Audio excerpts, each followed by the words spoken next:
Perjuangan Nur Fatia, penyandang tunadaksa jadi calon polwan, dulu sering diejek. Kisah haru datang dari perjuangan siswa sekolah polisi wanita, Sespolwan, bernama Nur Fatia Az-Zahra.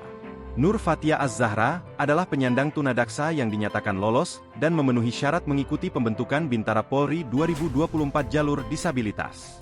Fatia mengaku, nasihat orang tuanya lah yang membuatnya kuat. Saat duduk di bangku sekolah dasar, SD, Nur Fatia Az-Zahra pernah menjadi korban bullying atau perundungan. Dulu saat menjadi korban perundungan, Nur Fatia Az-Zahra hanya bisa menangis dan menceritakan itu kepada orang tuanya. Saat bercerita, Nur Fatia Az-Zahra selalu mengingat pesan kedua orang tuanya agar tidak usah minder dan malu.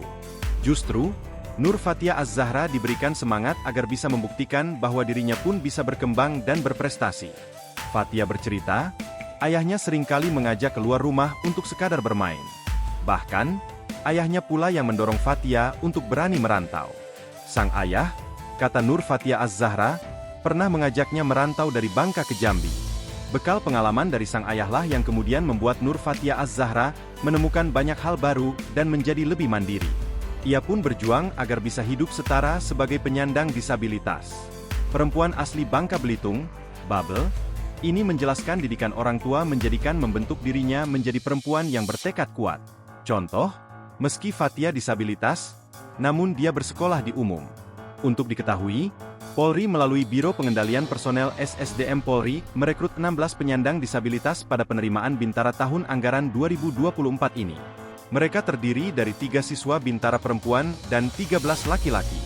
Rekrutmen kelompok disabilitas menjadi anggota organik merupakan kebijakan inklusif Kapolri Jenderal Listio Sigit Prabowo. Asisten Kapolri Bidang SDM Irjen Dedi menuturkan Jenderal Sigit yakin penyandang disabilitas mampu melakukan pekerjaan kepolisian. Download Tribun X sekarang, menghadirkan lokal menjadi Indonesia.